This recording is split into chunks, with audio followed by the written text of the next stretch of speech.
Hey everyone, it's Zach with Palantir Research. Palantir creates real value for companies in the tens of millions of dollars, and they will be compensated for this handily.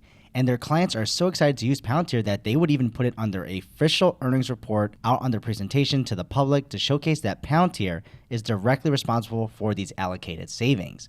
Meaning, they are so confident in their relationship with Palantir, and this supersedes the reputation that Palantir may have internationally around the world for being in the military. But what probably also helps is that this is a Japanese company, so I don't think there's much controversy there, but regardless, they made this public. So around this slide here from Sompo's earnings, Palantir is shown to be responsible for 9.6 billion yen, or at the current exchange rate of almost $70 million. And just a quick side note, when the yen wasn't so weak compared to the US dollar, this actually would have been closer to the $90 to $100 million range. But either way, Palantir is making a real impact. This is from improving their underwriting results since Sompo is an insurance company. And not only that, Sompo is actually also involved in healthcare. They did release a trailer back in the day, which I've been playing clips from, where they were improving elderly care to create a more connected healthcare infrastructure. And that's called Sompo's Real Data Platform. They go through the whole thing on how they used paper before, but eventually they were able to connect all these different devices and then the workflows of different workers to ensure that the elderly were getting the care that they needed at the right time and to improve healthy outcomes for them. But that's just a side note. Just this year, Palantir and Sompo, it did expand their partnership for $50 million over 5 years, so $10 million per year. And this is earlier in 2023. This is to improve specifically the workflows of 10,000 plus salespeople across their organization. You might think this is low though for compensation-wise, but for countries like Japan and Korea in East Asia, there are large companies out there that run the economy and have an iron grip on their businesses. Partnering is probably one of the best strategies to penetrate these kind of markets, so you're going to take the hit earlier on until you're really embedded in their organizations. And for context, the market cap for Sompo Holdings is around 1.98 trillion yen, or $14 billion at today's exchange rate. So they're definitely a large company with huge influence in the country of Japan. Now, Palantir planted the seeds early and were able to form this strong relationship with Sompo, as we can see with their expansion. I wouldn't be surprised to see a much larger deal as this gets closer to renewal in 2028, especially if their impact around them right now is showing as early as 2023. And I wouldn't be surprised if they keep on providing results that Palantir is helping them out, and especially if they keep growing throughout this 5-year contract. But we'll have to see there if that actually comes to fruition. And back to the slide, what's even better is that they are showing that they're using AI from Palantir already, using generative AI large language models. They were able to use this only internally and produce these results from a trial.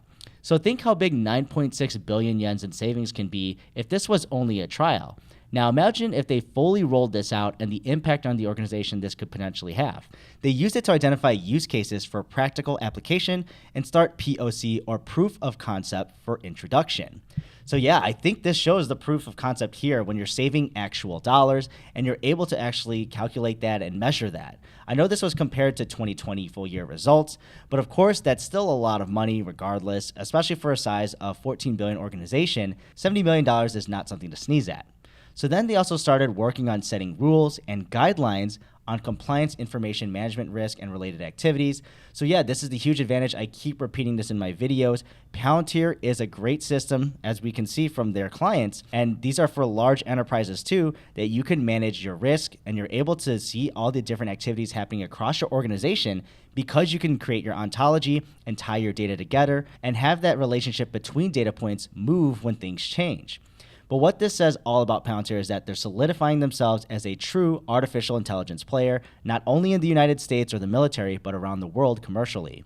When you have other companies putting them on their earnings reports presentations, then you know other folks in Japan at least are going to take a look at Palantir and hopefully get a stronger foothold and growth in an international commercial market, which CARP has been saying is lagging in their latest earnings report, but hopefully for AIP, this can turn things around. Now, since we're also talking about Japan, we don't know for sure if Palantir is working too heavily with the Japanese government directly, militarily.